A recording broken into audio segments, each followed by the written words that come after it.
Hello, I'm Brad Fain, and welcome to Living a Good Life. Today I am super excited. We have Dr. Rhine with us, who is the president and CEO of Yavapai Community College here in our local communities. And I'm just so excited to talk to you today. A lot of exciting things are happening with the college. I want to just reintroduce everybody to the community college and what your value is here. Maybe at the end, I think we might have an announcement to make of some new projects that we're working on together. So I just want to touch all of that and just welcome you. And I really appreciate the time that you're giving us today to be on Living a Good Life. Well, thank you, Brad. It's a pleasure to be here. Yavapai College has been in this community for 54 years, serving Yavapai County. I came most recently from coastal Virginia, so it's quite a change for the climate and for the better. Love it here in this county and love being at Yavapai College. We have a huge impact on this community. I think everyone that lives here has in some way utilized the college or knows individuals that have graduated from the college or attended the college themselves. And so, our focus is on primarily workforce training, but we also provide opportunities for students to get the first 2 years of their degree and transfer over, and just recently added bachelor's degree programs. Exciting. What's your bachelor degree program in? The first one that we're launching this fall is in business. It has 3 concentrations. One's in organizational management and leadership, another in entrepreneurship, and the third one is in accounting. How exciting. I mean, it's so great to see our community college grow from what everybody, when I think of community college, I think of 2 years. Yes. It's 2 years, or it's as you're working in your career, you go take a class because you need to strengthen in a topic. And now you're adding a 4-year degree. So how exciting is that for the college? Yeah, what we found is that there were students that were getting their associate's degree at Yavapai College, and they weren't transferring on to the 4-year universities as the same rates as the majority population.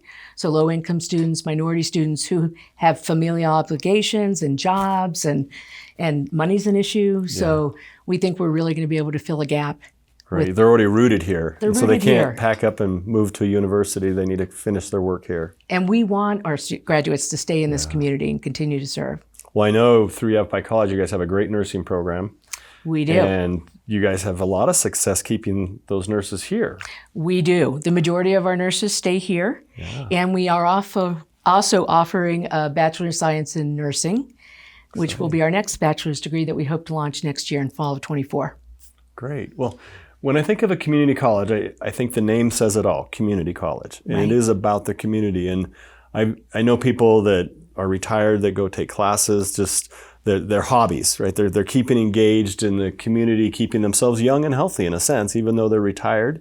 I know high school kids that go to the college and take classes that help them graduate high school and go on to college with them.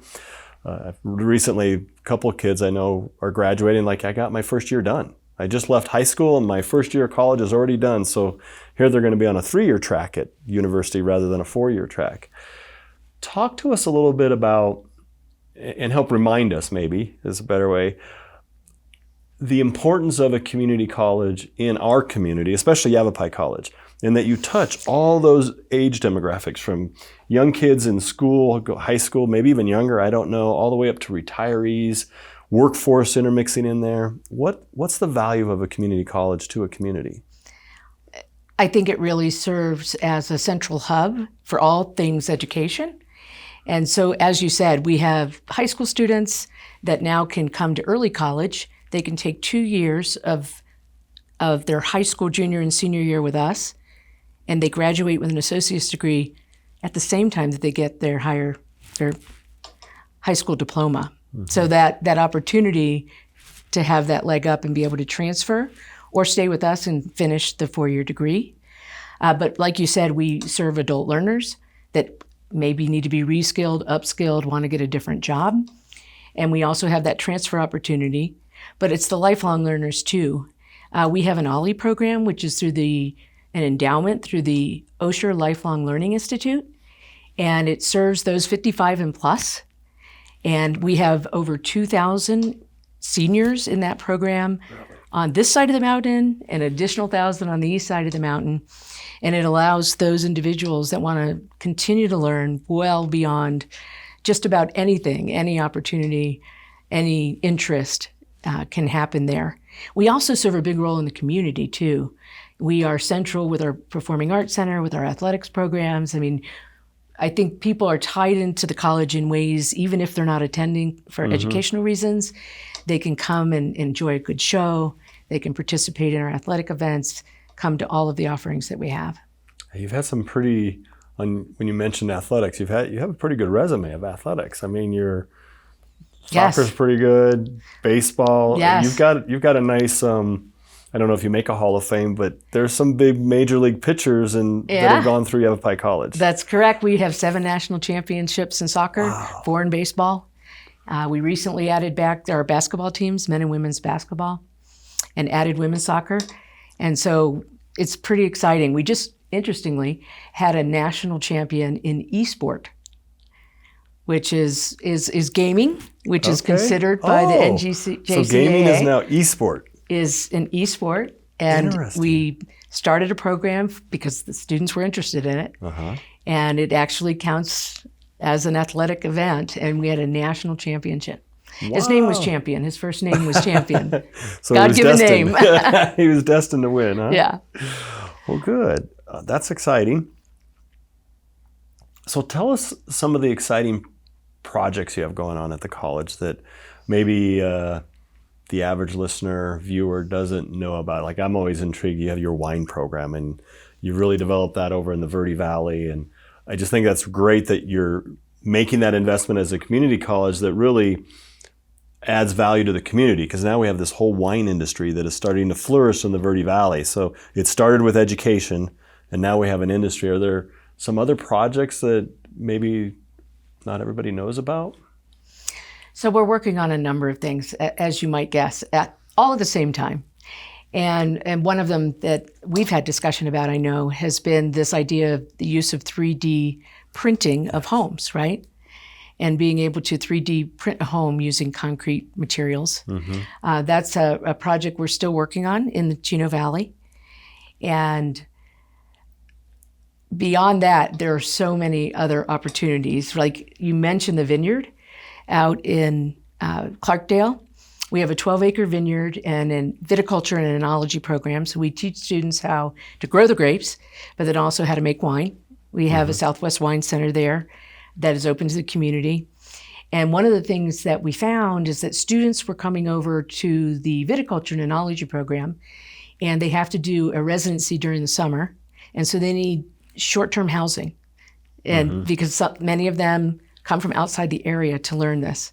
There's not a lot of community colleges with a program like that. And so they'll come from out of the area, they need a place to stay. And so we just decided, look, we're gonna put in 10 RV pads over there near the vineyard and allow individuals to come and use those. Our employees and our students, particularly aimed at those that are working in viticulture and enology, but actually for all of our students, because there's a need for affordable housing, short-term housing. Well, let's talk about that a little bit. Now that you bring it up, how is the housing situation affecting the college? And not just for the students.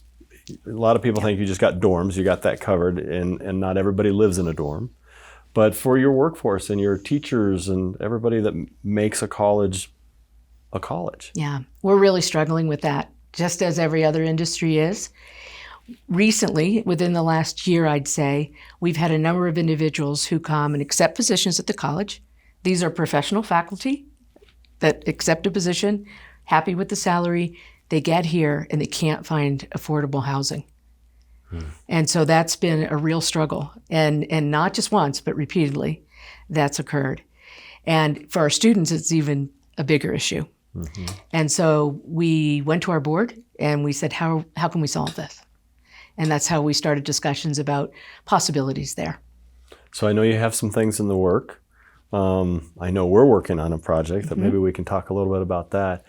But why don't you talk about, like, as a college, as a business, how are you addressing this housing issue? It's got to impact how you can grow your business and maybe even how you can sustain without growth.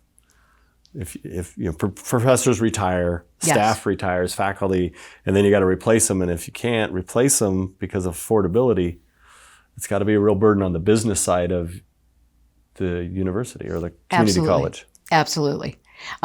In both ways, right? So we have students that can't come to us necessarily.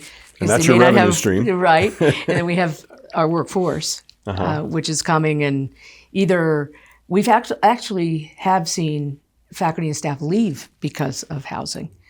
Long-term employees, they've been there a while. When the housing prices escalated, they figured, look, I could sell my house, go buy one outright in the Midwest, and have a simpler, easier way to go, right? And so it's about keeping employees here. It's about attracting employees and being able to get good and quality employees to come here and stay and work in the community. So yeah, it's a big issue for us from all sides. So let's talk about how you're trying to address it. How are you trying to tackle, you mentioned the RVs. So that's 10 units. I mean, it doesn't solve the problem, but you're at least 10. trying. That's right. And so we were looking for partners. How can we help solve this problem? We know we can't solve it ourselves. We're not in the housing business per se. We are an educational facility, but we have an imminent need. And so partnering with individuals like the Fain Signature Group to brainstorm on what are the possibilities. And we have different needs on both sides of the mountain. And so we're looking at opportunities on both sides. Could we somehow put in place housing that might be of mixed type, right? Or housing that might meet the needs of employees, but then also possibly meet the needs of students and in the same vicinity? And how can we work with a partner to run that efficiently and effectively? And then also on this side of the mountain, we have the same issue, right? So we're just looking for an opportunity to partner with someone who is interested in solving that problem for this community and has the expertise there and can help us to move that forward. So in Cottonwood, yes, we have a formal relationship, and we're excited to be working with the college. But where you're moving, how do you want to say, you're leasing some apartments from us on our new project that we're building, Inspiration Cottonwood. Yes. And so how are you going to use that? So you're got a block of apartments that the college is now in control of, and how are you going to use that to advance your mission? So we're working with you to design those in ways that they would be for that mixed use. So there might be some that are set up a little bit differently than you might set up for students, right? You might set it up so that an adult could live there with a family perhaps. And others where you might have multiple roommates and they may be dorm-like, but in a more neighborhood setting and not as controlled as a dorm might be. Yeah. And so just the opportunity to do that is a huge benefit for our employees. And it will be a huge attraction, we believe, to attract talent to our positions. But also, we also wanted to try out for students, like, do we need to do something more on the east side? We're not sure. We did a housing study back when I first came in 2019, and there was a need for some beds over there. Not enough need to attract a developer or someone to help us in a partnership. But we think there's definitely a need, particularly now with the surge in housing prices and the availability of housing and rentals being limited.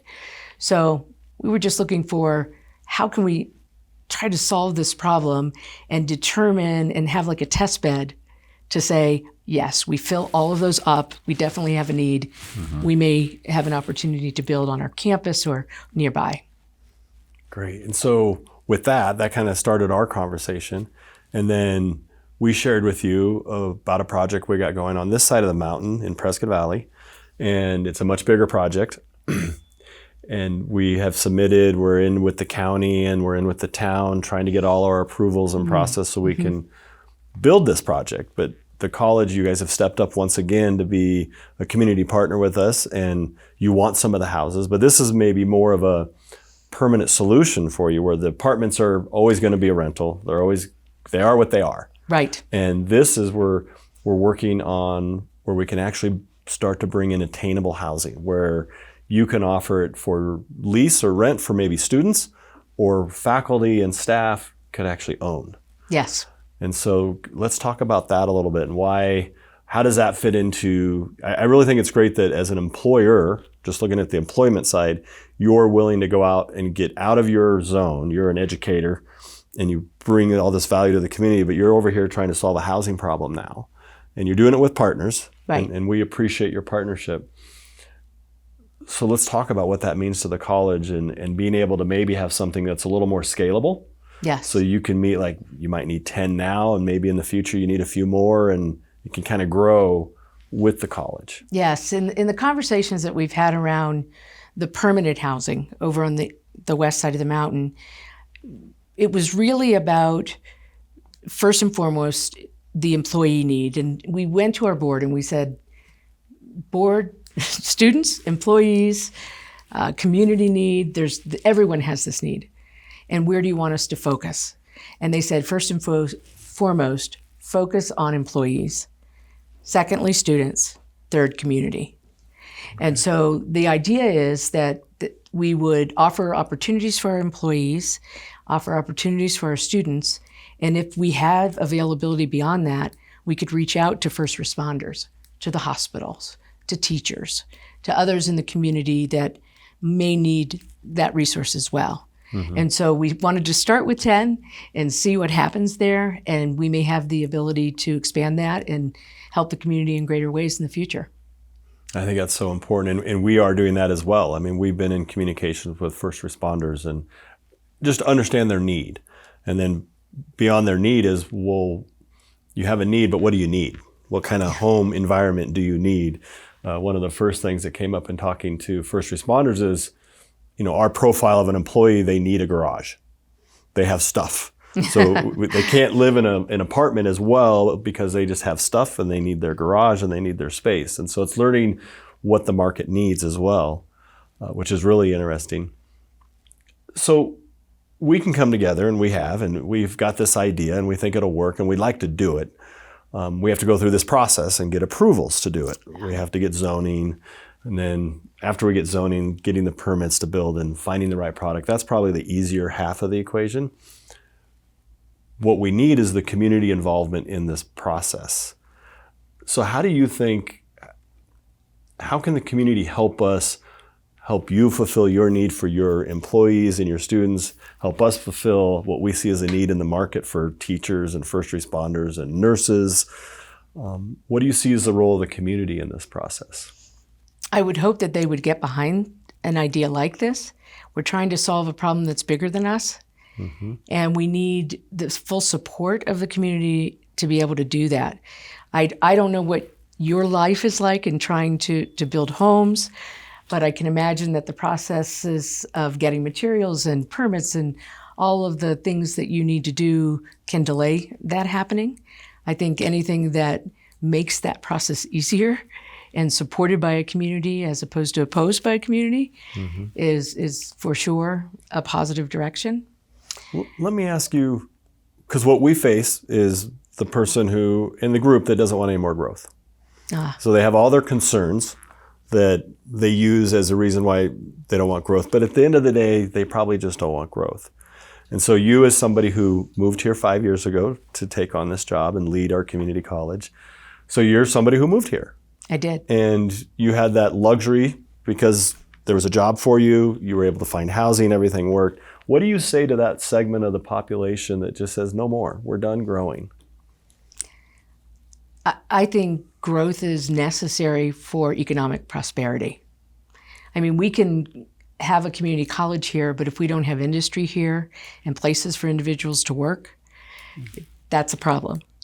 And if you take the community college out of the equation, we were just talking about this, we did an economic impact study, and the college contributes $160 million annually to this county's gross regional product. So that's significant. I mean, if the college wasn't here, mm-hmm. where would Yavapai County be, right? And so we exist to be an economic engine, and we need industry, we need homes, we need workers, We need people. Well, and the aging population, right? Yeah. Well, what do you say to the aging population? Like, hey, I'm retired. I made my money. I paid cash for my house here in one of our communities. I don't need a job. So I don't want any more growth. I hear you, but I'm retired. What do you say to that group that is retired and doesn't feel like we need jobs or we need more growth? What about the younger families that are here, that want their families to stay here and raise their families here and work here and continue to live in this beautiful community? Our average age in this county is 54. And so if we think about that, I mean, do we want to have a boarded up downtown? Do we want Costco to leave? What do we want? Yeah. We really need to think about preserving this beautiful place for the future generation. And that's not us. Yeah. Well, I appreciate you saying that. I mean, coming from a generational family, we've always thought about the next generation and the generation after them. Yes. And we want to enjoy the fruits of those who came before us and what they established and the foundation they built and the opportunities they built and left for us. And we also want to, when we're done, have more opportunities out there for the next generation. And I think it's really important. And what I was thinking about while you were speaking there, and I've heard this phrase before, and I think it's so fitting. It's the tourist mentality versus the community mentality. When you live here, are you acting as a tourist? Like, I'm only concerned about this period of time I'm here? Mm-hmm. Or when you're embedded in the community, you actually care about the community beyond your time? And I think part of it is, how do we shift the conversation and the frame of reference? When you move here to retire, you may not have been here for 40 years like somebody else may have been here. You're just now arriving, and how do we get them out of that tourist mentality? Like, I just want it to stay. I fell in love with it just the way it is. I love downtown Prescott. I love Prescott Valley. They're perfect. I don't want them to change. How do you change that conversation? I think it's around conversations of what growth looks like. I think that if we just wildly allow everyone to expand and develop, that creates a poor situation. But I think that what I've seen in this county is that people take a very serious a focus on controlled growth and growth that is planned. Mm-hmm. And that puts in place the communities that we love to have, with nice parks and sidewalks and infrastructure and all of those things that we need, as opposed to this, what they call the wildcat kind of, yes. Let's just let people annex land and put in whatever they want, and then there's no amenities, and it's not. That's what we don't want. We don't want that uncontrolled, unplanned growth. Mm-hmm. But I think planned growth that serves the economy, that produces individual or opportunities for individuals to live there, that can give back to our community and continue what we enjoy for generations to come should be the focus. And you're right, to get away from that tourist mentality of, let's close the door now that I'm here. Yeah. And make sure that we create a community that is sustainable into the future and economically viable. I have this story in my mind, and I share it with people, is it's not about whether we're going to grow or not grow. And I always go back to this. If you look at the globe, as a planet, our population is growing still. The world's population is getting bigger and bigger. So growth is occurring. And then if you look at the globe and you say, well, where's a good place to live? The United States still is at the top of the list, or near the top. And so we're going to get our fair proportion of the growth, both naturally through our birth rate, but also through migration here. Mm-hmm. And then you look at the United States and you say, well, where's a desirable place to live? The Southwest, more times than not, comes up. People want mild climates. They want warm climates. They've dealt with the snow. They're done with the snow. Yeah, right. They just want to get out of all that. And so we're going to get our fair share of the growth that's going to occur until things start to stabilize, which I don't know if it's going to be 2070. I don't know when it's going to occur, but it's not going to be in the next decade. And so to me, it's a conversation of not growth or no growth. it's a conversation about what do we want to look like. Mm-hmm. And I hear people say, I love the small town, I love the rural. Well, we can maintain that feel if we get a discussion about that with our elected officials and our communities that are in charge of defining the codes of how we grow. I heard you say we like sidewalks. True, but maybe we don't need sidewalks on both sides of the streets. Maybe we can rethink how we do sidewalks so that we keep that rural feel. If people want that, I want to feel like I left Phoenix, I left Chicago, I left LA, I don't want that. I want to hear, well, we can design around that. And so I always go to it's a conversation about why don't we have it how we want to look as we grow, not growth or no growth. Because if you stop it in the towns and the cities, you're right. People are just going to go buy 2 acres in the county and put their house, drill their well, put a septic in, and then you don't have sidewalks. You don't have paved roads. And worse, you don't have the tax revenue that our communities need to help keep up with the population growth. They kind of circumvent it. Yes. So that resistance to growth in the community actually takes a lot of money out of the community and puts more burden on the community. Absolutely. And I agree with you totally. It's change is inevitable. It's how we change that's important, not that we change.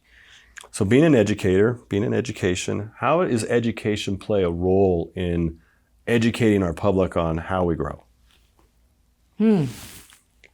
How do we play a role in How can education play, or how can we educate our community about like what's the appropriate conversation we should be having? I think perhaps it's the conversation we're having right now, the one about what does growth look like, is explaining that it is inevitable and the benefits and value it has to a community, and that if it's done well and planned well, it can be exactly what we need for the community. Yeah. And there's not many places that don't grow that are thriving. The only places I can think of that the population doesn't grow and they actually do well are like major tourism areas. So you think of Lake Tahoe. Well, they got the lake, so they got, all these summer's activities, and then they've got 2 or 3 ski mountains. They got skiing and throw in a casino or 2. And so because they can bring all the outside dollars in, they can actually control their population and thrive as a community. Telluride's another one. But they have a really bad housing problem in Telluride for the workforce. So if your community doesn't have Lake Tahoe, doesn't have a ski mountain, doesn't have a beach. The only way you can thrive as a community is to have economic development. Right. I mean, am I missing something? No, I think you're right there. It's been a while since I've been in business class, but I mean, just the idea about industry that might want to come here. I mean, they come and they look for certain things, right? And they want to make sure they have a workforce. They want to be able to have a community college that can train for their folks, for their workforce. And so there's so many things about attracting new business here that it is exciting, and the possibilities there are great. But we have to be able to support that idea that bringing industry here is a good thing, that having the housing for the workforce is a good thing. It all works together like a big puzzle, and those pieces are being strained right now. And housing is one of the biggest ones. Every time we go to a community event and we talk about challenges in this community, housing is in the top of the list. That's what we hear too. Yes. Every employer I talk to, their story it's different based on how big they are. They either need 5 employees, but they may only be in a shop of 20 employees, or they may need a couple hundred employees, but they're a large major employer, but they all have a shortage. They all have a shortage. And then you ask why, and housing, cost of living, wage rate compared to cost of living is out of balance in our community. Yes. And it's not out of balance everywhere. I hear this from other educators in our public schools. They say, we can recruit teachers all day long. And when they come and they accept a job and they figure out housing, they live 2 or 3 or 4 of them in one house to be able to afford it. And then after about a year, they realize they can go down the road 45 minutes to an hour and they might get a bump in pay. But the bigger factor is they can find housing a lot cheaper and they can start being a part of the American dream, which is owning a house. I read the other day that we have the least affordable housing in the country now. Prescott Valley, our region. Our region, Really? in the county. Yeah. And that Yavapai colleges, or that Yavapai County's cost of living is 18% higher than the national average, which is largely driven by the housing costs. When you say numbers like 18% higher than the national average, my mind goes to when I was in high school and college, that would have been New York, that would have been San Francisco, that would have been California. Chicago, right? The big cities where it's really expensive to live in the city, it was never here. Yeah, and so another statistic I saw that in 2011, Yavapai County costs of housing was 15% below the national average, and in 2022, we are 24% above. So 39% swing. In a decade. Wow. And the key driver to that is, my mind goes to supply. It's an economic equation. Our demand has increased, right, and our supply has not kept up with demand. So people are moving here. That's what that tells us. As much as we're and they're going to continue to move here. Yeah, it's not stopping people from moving here. That's right. And I see that when I study permit releases for residential. And I look at Chino and Prescott Valley and Yavapai County. And then I look at the total. And the total number's not moving much on an annual basis. But inside the communities, it is. And Yavapai County used to be one of the smaller issuer of permits. Now they're almost the largest. And that's the Wildcat developments.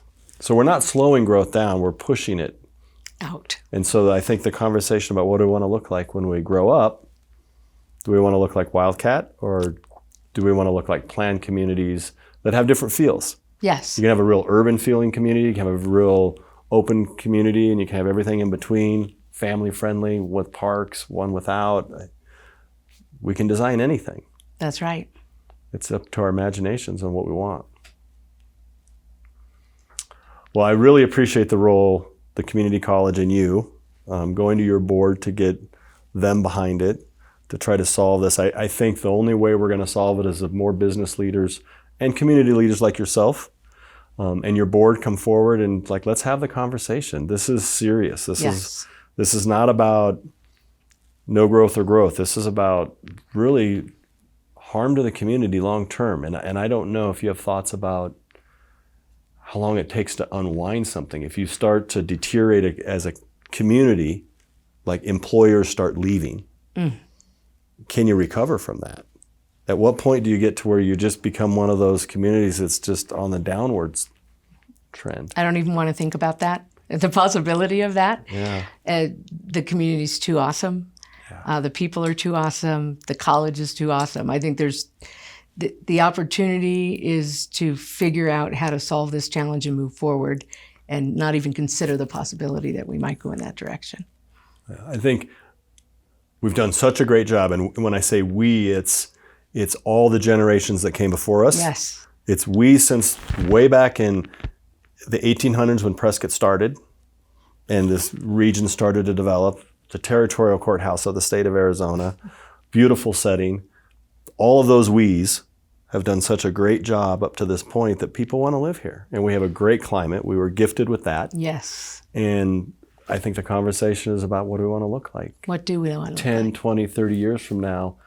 And part of that equation has to be economic prosperity. Even a retired person needs economic prosperity. They need it around them. They do. need great health care. They need nurses and doctors. They do. The vitality of this community depends on it. It does. Well, I really appreciate all that you guys are doing as an organization. I appreciate you coming out and visiting with me today. I thank you for the partnership. And the opportunity to try to solve this problem together. And that's it. We're trying. We're trying. We don't have the answer, but we're trying. We're done with committees. We're done with, let's go see what we can do over there. We're just let's throw mud against the wall and see if we can solve this problem. Yes. So I really appreciate your partnership and you being here today. I thank you for that. I thank you for tuning in again to Living a Good Life, and I look forward to seeing you next time.